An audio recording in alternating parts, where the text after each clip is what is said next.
As long as there's breath in your body, there is hope, by Rosalind Tompkins. Prologue.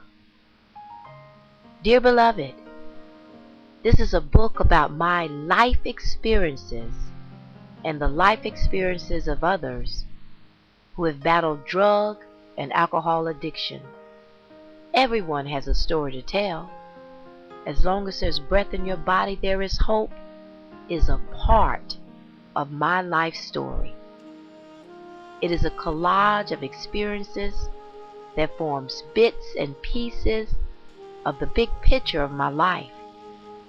In Act 1 of the book, I share parts of my life experiences that led to brokenness. They were extremely difficult times for me, but I share them in love in order to inspire hope. No man is an island. We need each other. It is through sharing that we connect one to another.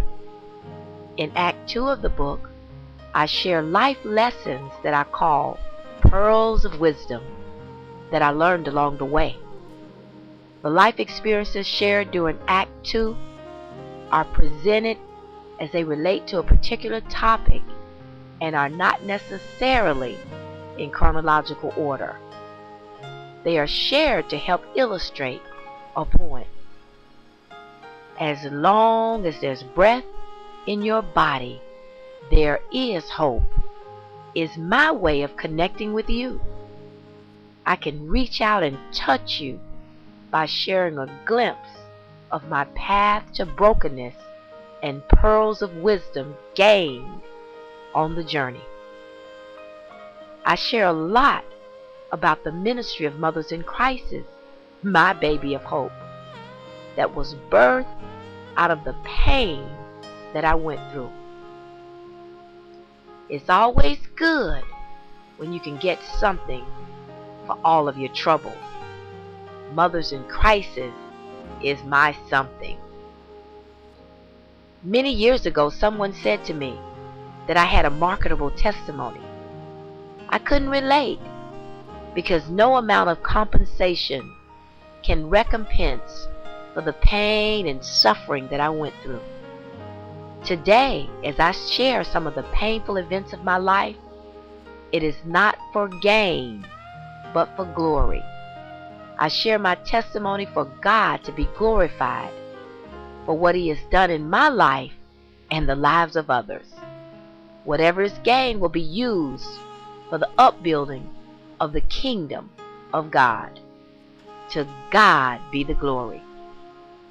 I pray that as you read, as long as there's breath in your body, there is hope. You will be inspired in your own recovery, whether it's from drugs and alcohol or other challenges that we all face in life.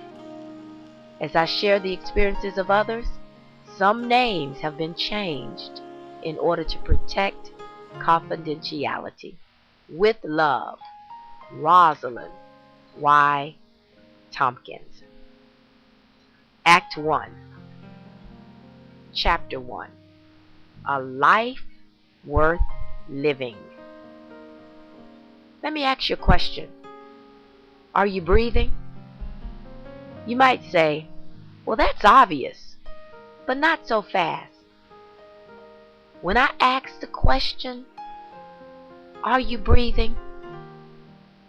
I'm referring to life. Life in terms of what the Bible refers to as abundant life. Not just merely existing, but truly living and doing it with peace, love, and joy. It's impossible to do that when you're addicted to alcohol and other drugs. Addiction robs abundant life and reduces an addicted person to merely existing. Over the course of time, I've met thousands of people whose lives were ripped apart by the hellhole of addiction, reduced to merely existing. I was one of those people. I spent 12 years addicted to various drugs. I started using marijuana when I was 12 years old, and my addiction progressed until I was a full-blown crack cocaine addict by the age of 22. By the grace of God, I was able to turn a hopeless, desperate situation into a place of hope. My journey to hope began at the place of desperation. Hopeless people are desperate people. The question is, what do you do with the desperation? The answer is, there are many things that you can do, but only one thing matters. And that is to allow the desperation to lead to brokenness. Brokenness leads to searching for answers other than the ones that have been tried before. That's what happened to me on my journey to brokenness. I had to try something different and take another path. The path that I was on was leading me nowhere but down real fast. Can you relate? Last word. The thief cometh not, but for to steal and kill and to destroy. I am come that they may have life, and that they may have it more abundantly. John 10:10. Chapter 2. To hell. My path to brokenness began when I was 19 years old. I was a sophomore at Florida State University, and my daily diet consisted of drugs and alcohol. I had spent my young life partying and getting high as often as I could. I wasn't thinking about my health, exercising, or eating right. The break came one day when I was home alone in my apartment. I can remember it as though it were yesterday.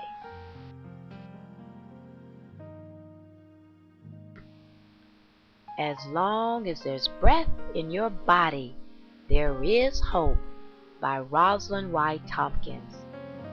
Go to www.yougottohaveit.com.